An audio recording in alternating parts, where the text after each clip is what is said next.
నమస్కారం మిత్రులారా, ఈరోజు మేము మార్కెటింగ్ పై మా 4 వీడియో సిరీస్లో మొదటిదానిలోకి ప్రవేశిస్తున్నాము.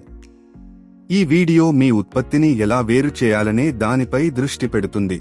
మీ ప్రాథమిక లక్ష్య వినియోగదారుల విభాగాన్ని గుర్తించడం ద్వారా ప్రారంభిద్దాం. మీరు ఎవరికి విక్రయిస్తున్నారో తెలుసుకోవడం, మీరు ఏమి విక్రయిస్తున్నారో తెలుసుకోవడం ఎంత ముఖ్యమో అంతే ముఖ్యం.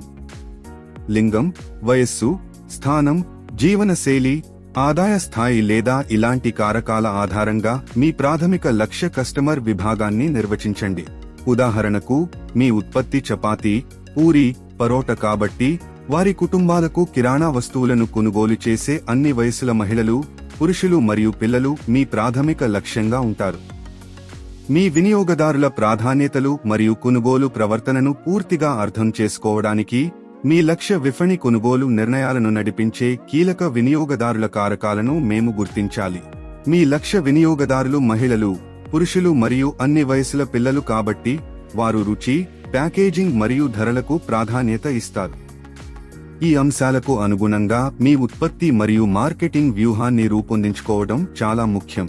ఇప్పుడు మీ ఉత్పత్తిని ఎలా వేరు చేయాలో అర్థం చేసుకుందాం. రుచి, ధర మరియు ప్యాకేజింగ్ వంటి రంగాలలో మీ పోటీని అధిగమించడంలో కీలకం. మీ ఉత్పత్తిని ప్రత్యేకంగా చేసే దాని గురించి ఆలోచించండి.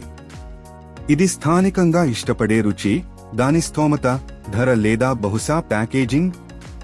గుర్తుంచుకోండి, భేదం అనేది కేవలం ఉత్పత్తి గురించి మాత్రమే కాదు, మీరు దానిని మీ వినియోగదారులకు ఎలా అందిస్తారు అనేది కూడా. తరువాత, మీరు ఏ ఉత్పత్తుల కలయికను అందించాలో నిర్ణయించుకోవడం ముఖ్యం. దీనికి సమాధానం ఇవ్వడానికి మీ లక్ష్య విపణి యొక్క ప్రాధాన్యతలు, అవసరాలు మరియు ప్రవర్తనను పరిగణించండి. రొట్టెను అందించడం, స్వీట్లు మీ వినియోగదారుల అవసరాలకు సంబంధించిన వివిధ అంశాలను పరిష్కరించవచ్చు. చివరగా, పూర్తి స్థాయి ప్రయోగానికి ముందు మీ ఉత్పత్తి ఆలోచనను సమర్థవంతంగా పరీక్షించడానికి నమూనాను ధృవీకరించడం చాలా ముఖ్యం. ఇది మీ ప్రాథమిక లక్ష్య విభాగంతో చర్చల ద్వారా లేదా మీ ఉత్పత్తిని సమీక్షించమని స్నేహితుల బృందాన్ని అడగడం ద్వారా చేయవచ్చు. మీ ఉత్పత్తిని మెరుగుపరచడానికి మహిళలు, వారి పిల్లలు మరియు కుటుంబంలోని పురుషుల నుండి అభిప్రాయాన్ని చాలాసార్లు సేకరించండి. ఈ వీడియో చూసినందుకు ధన్యవాదాలు. లైక్ చేయండి, షేర్ చేయండి. వ్యాపార్ కోచ్ ఛానల్ కి సబ్స్క్రైబ్ చేయండి. All the best.